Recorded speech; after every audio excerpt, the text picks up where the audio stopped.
తాను ఇంకా 10 ఏళ్లు అధికారంలో ఉంటారని, మీరు ఆశీర్వదిస్తే మరో 10 ఏళ్లు అధికారంలో ఉంటారన్నారు సీఎం రేవంత్ రెడ్డి.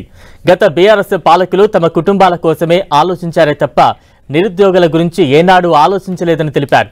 10 ఏళ్ల బీఆర్ఎస్ పాలనలో నిరుద్యోగులు అనేక ఇబ్బందులు పడ్డారని ఆరోపించారు.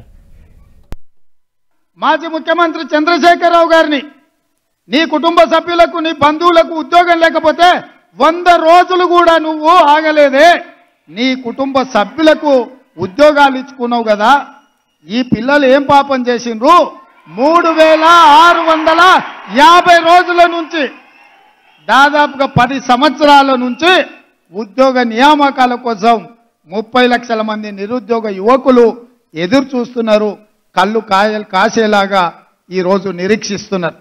ఎప్పుడైనా పిల్లల ఉద్యోగాల గురించి ఆలోచన చేసినవా? ఈ తెలంగాణను దోచుకున్న నిన్ను, ఈ తెలంగాణను నీ కుటుంబం కోసమే బలిచ్చిన నిన్ను ఈ పిల్లలు పోలీసులు అయ్యి లాఠీలతో 4 మోకాల చిప్పల మీద కొట్టి తీసుకుపోయి లాకప్ లేస్తారు. ఇంతకాలం వాళ్ళ చేతుల పెత్తనం లేకుండే, ఇవాళ వాళ్ళ చేతులకే పెత్తనం వచ్చింది. ఎట్లా తిరుగుతావో తిరుగు. దానికంట ఆయన డైలాగులు కొడుతుండు, చంపుతారా సంపూర్ణ. నిన్నెవడు చంపుతాడా? సచినపావు. నువ్వు సచినపావును చంపనీకే మాకేమైనా పిచ్చా? నీ పని అయిపోయింది. కేల్కతం దుకాన్ బంద్.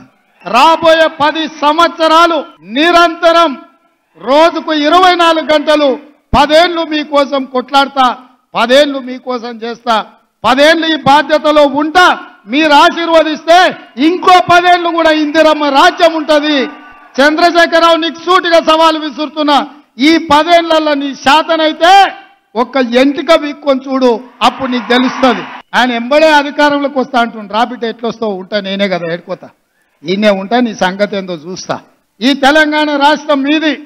ఈ రాష్ట్రాన్ని సాధించుకున్నది మీరు. మీకోసం పనిచేయడానికి, మీ సమస్యల్ని తీర్చడానికి ఈ ప్రభుత్వం సిద్ధంగా ఉన్నది.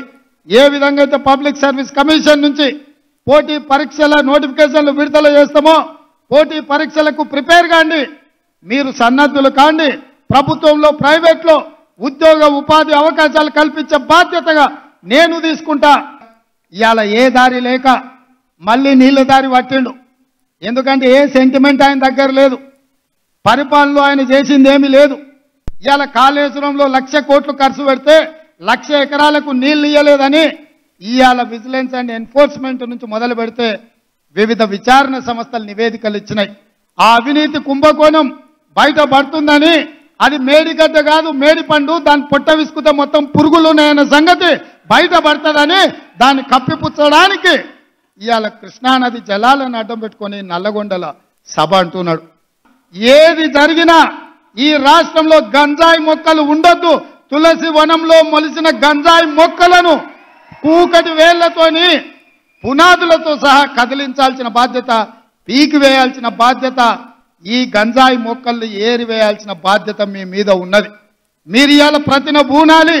ఈ రాష్ట్రంలో డ్రగ్స్ కానీ గంజాయి కానీ ఎవడైనా పదం బలకాలంటే కూడా మోకాళ్ళలో వణుకు పుట్టాలి, కడుపులో సలిజలం దొర్రబడాలి. ఎందుకంటే మన రాష్ట్రాన్ని, మన యువతను నిర్వీర్యం చేసే ఇట్లాంటి బలహీనతలు ఈ తెలంగాణ రాష్ట్రంలో ఉండొద్దు.